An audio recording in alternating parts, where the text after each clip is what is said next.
left was that dinner when you threw Ayan under the bus. That night, you were back to the Caroline that I knew you so well to be. You were provoked, and then you called me an escort? You're the former escort. Drunk? Because I'm so afraid that the moms watched and heard the rumors. What's up, y'all? It's Brian Keith, and I'm back with another video. Today, we're talking about the Real Housewives of Dubai.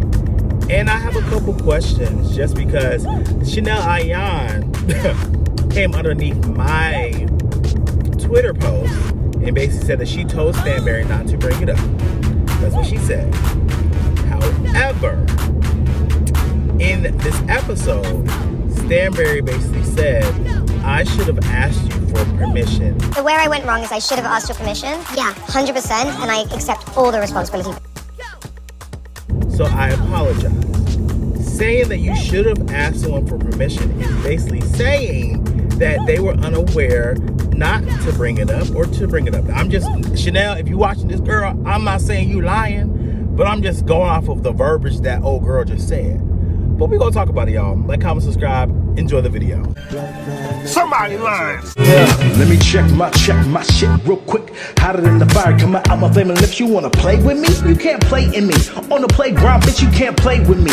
Got it, want it, securing the bag. Video might be a little tense just because of some of the subject matter. So if you know, just trigger warning on that. So Sarah basically opens up to Nina and, you know, from season 1 and to Saba about all the things that were going on in her life as of recent, because, you know, the girls just came back from Bali. So Sarah basically talks about, yeah, you know, I was over here, you know, looking at my cameras, looking at all these things, and I realized that our housekeeper or maid, whoever, she was over here in our house bringing men back to our house. My maid, for the past 6 months, have been closing the cameras in the house, bringing multiple men. What? Yes. Men? Men. So I'm thinking like, okay, the housekeeper, she probably just fucking and sucking. Like, you know, girl, do your thing, whatever, cool. You know, you in somebody else's house, maybe she ain't got no house. I don't fucking know. However, it then flips over to, and mind you, she's saying this, her son is there as well. Her son's over here just like, this happened too, you know, just being a little kid. However, then she's saying that she bringing a man in, she's looking at her cameras, the guys is over here talking about, she turned the cameras off, she over here talking about, the guys talking about, oh, what he looked like, oh, how tall is he, and these certain things are alluding to the fact of, you know, kid-ing, right? Or like trafficking, like something along those lines where it can be, you know, put the lives of her and her child in danger. And these men were asking her, what time does he come home? Who waits for him? Do they have money? I mean, all these questions indicate one thing: kidnap, ransom.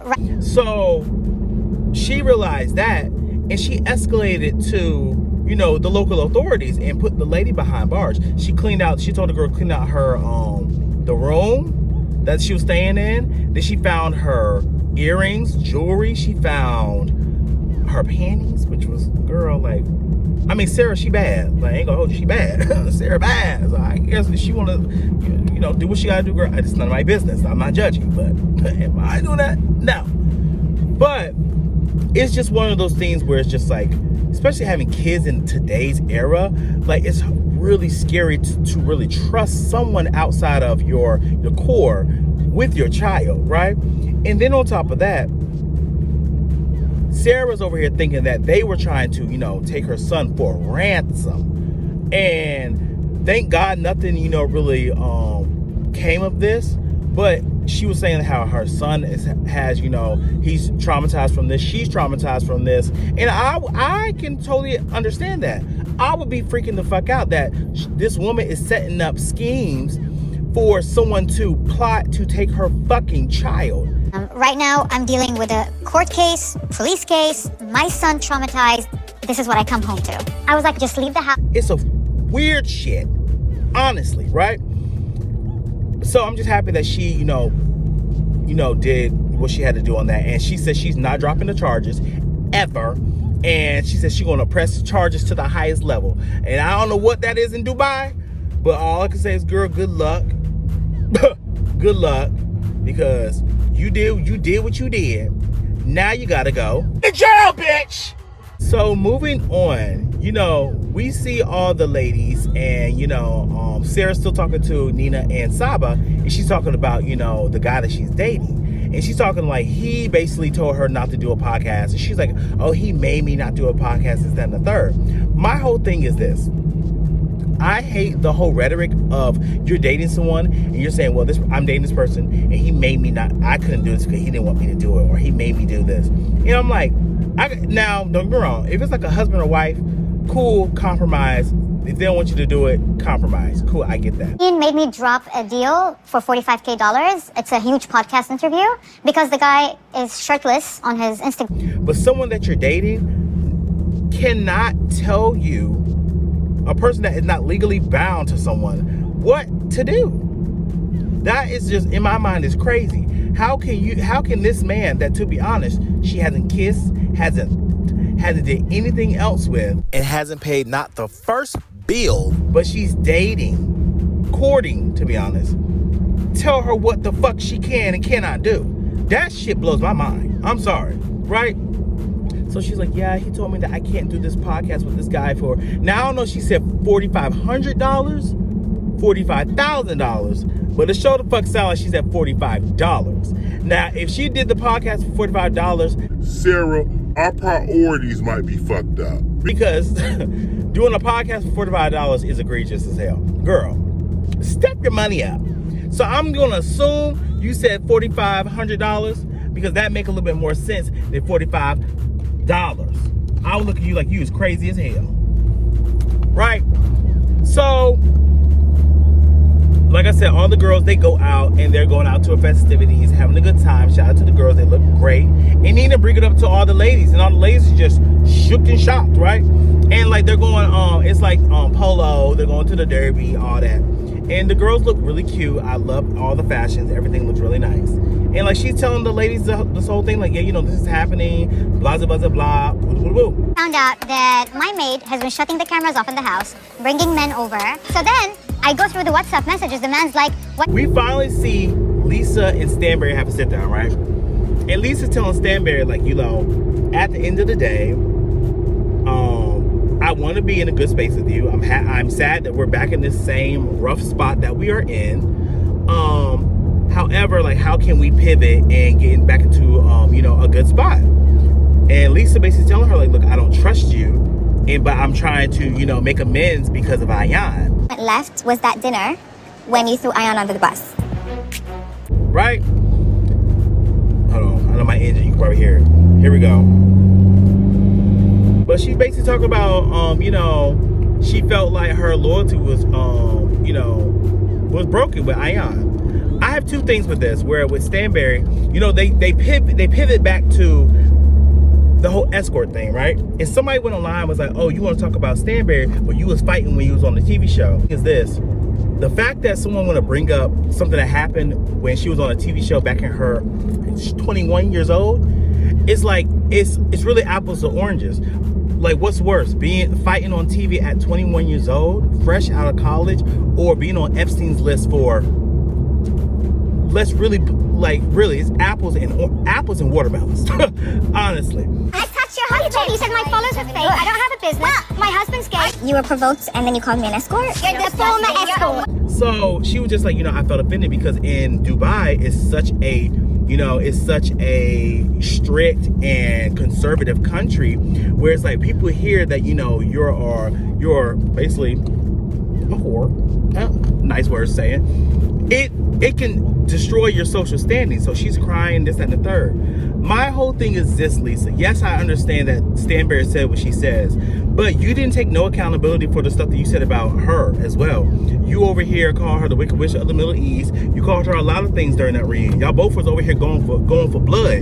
And my whole thing is this. I'm not saying it's right, but if y'all going to the reunion and you throwing shots, I'm throwing shots too. If you over here going to cuss me out, I'm cussing you out too. I'm a reciprocator. What you give me is what I'm gonna give you, right? So even though Lisa is my favorite on the show, I have to hold you accountable. I have to say that yes, Stanberry, what she said was wrong and it affected you and your children. But also, what you said about her could have affected her and her children and her family. You call her husband gay for all we know. Now I ain't gonna hold you.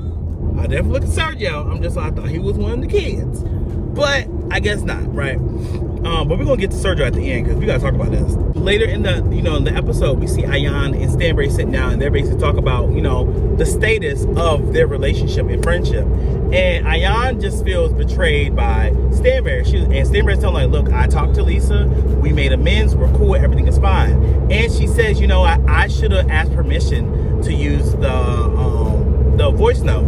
And A little bit of fun at the expense of others. The where I went wrong is I should have asked your permission. Yeah, 100%, and I accept all the responsibility for that. I think Ayan posted on her social media, like, I use the voice note, I take full accountability, I apologize, blah, blah, blah. Because it seems like for me, and Ayan, you did post on my Twitter, and you did do a post and delete. I ain't gonna hold you. I already screenshot it, but to each his own. But my whole thing is this. It's too many things that's happening where I feel like you're saying one thing and then something else is coming out and it's changing the whole fucking story. So you're saying, oh, well, I told Stanberry not to say it. So if you told Stanberry not to say it, then what is she asking you permission for? So Lisa never knew that Stanberry knew. So why are you mad at Lisa? Because Lisa says she doesn't trust you? But shouldn't she not trust you because you showed something that was in private? And yes, don't get me wrong, I feel like all three of y'all was trying to be petty as fuck. You already said that, Ayan. You said I was trying to basically throw Brooks under the bus and gag Brooks. Cool. Stanberry, you already said that you was trying to be petty and just do light drama. Cool. Lisa, we already know you were being over here shady because you over here shared a voice note from Sarah. So to be honest, if anybody should be mad, it should be Sarah. Right? So that's just my whole thing where they're just trying to make amends. And I just feel like the story keeps changing. Lisa, to everybody, for my behavior. But again, they're children. If they've got someone else other than each other to blame, they will be fine. So Ayan, what the fuck happened? Honestly, that's all I want to know at this point. Shout out to Brooks for following me on Twitter too. So shout out to her. Brooks, I ain't gonna hold you. If you do watch my videos, don't get me wrong, like I tell people, Brooks irritates my nerves at times because I feel like Brooks is the messiest housewife on Dubai.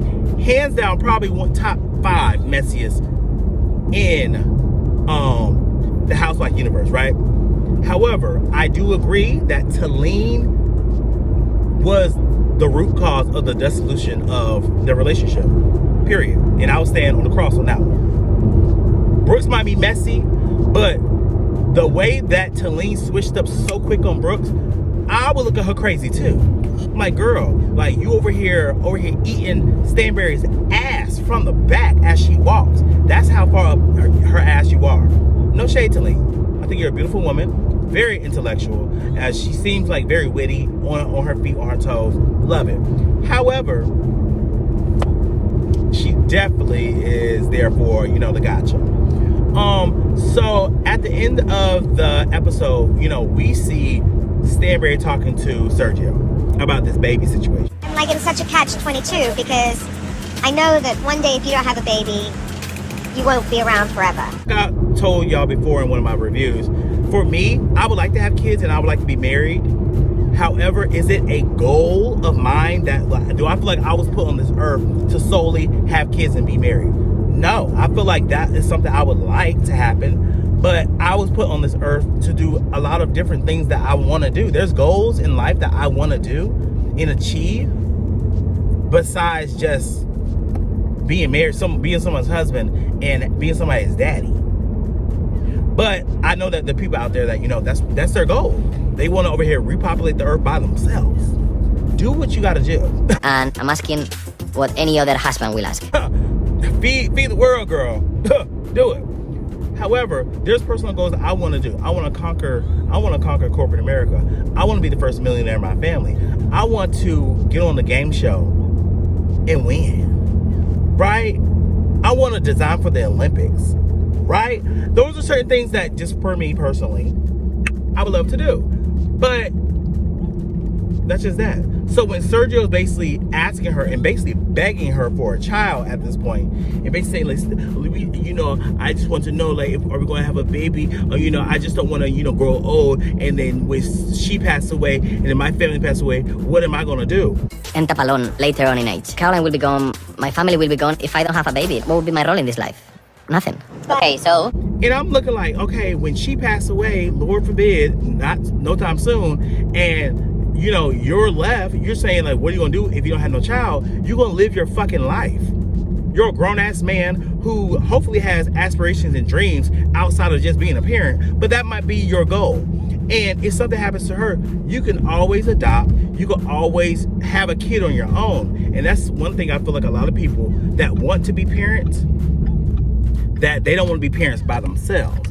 And my whole thing is, if I do get to like, I'm 40 years old, and I'm like, you know, I want to have a kid, and I'm not married, I can just have a kid by my fucking self. It really is that simple. Like, if you want to have a kid that bad, have a kid by your goddamn self, right? It's just one of those things where I just like, I'm not gonna like be ignorant to the fact that people want kids and want to be married. I get that, but I always look at it like, as a person, what are you gonna do for yourself? Because when your kids grow up and be adults and leave the house, then the fuck what? You just gonna have another child? Like, I just feel like a lot of parents live through their children instead of actually finding themselves and having kids on top of, you know, doing their goals and stuff, you know? It was like that mother that was running the marathon, and the dad pushed the kids in front of the mother while she's trying to win the marathon, and she went around the kids. And I felt that was very selfish of the husband, because it's like you're creating this perception for the kids that, oh, mommy puts this before us. And it's not mommy put this before us. It should be mommy's going after her motherfucking goals, and we're gonna stand behind her and support her and cheer her the fuck on, because my mama is the motherfucking shit, right? That's what it's supposed to be.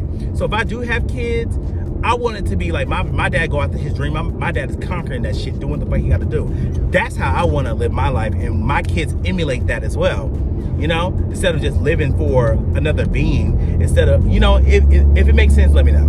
But with Sergio, I just feel like, and she's telling him like, I don't want to have kids right now. I don't want to do it. And it just seems like at some point, is this a barrier in your relationship that you're not going to be over here dating? I don't know. All right, y'all. So I was at the end of the review and I had a work call come in, so I had to take that. But other than that, y'all, let me know what you guys think about the episode. Right now, y'all already know I love me some Lisa Milan. But I am kind of feeling Miss Stanberry a little bit. I ain't gonna hold you. But y'all, let me know what you guys think. Like, comment, subscribe, and I'll see you guys in the next video. Peace. Brian Keith, LG, Black Butte. Bet you didn't know we the Holy Trinity. Now let a God stop a jolly, break your head here. Step into the room and get up in the bed. It tastes sweet, that's cause I'm good. It tastes sour cause I'm better than the hood. Cause I get you hyper when I'm running all around, cause I excite you. Let me talk real quick. You can't even get with the shit. You wanna go toe to toe with my flow? This African all I really ask you for. Now I got to go.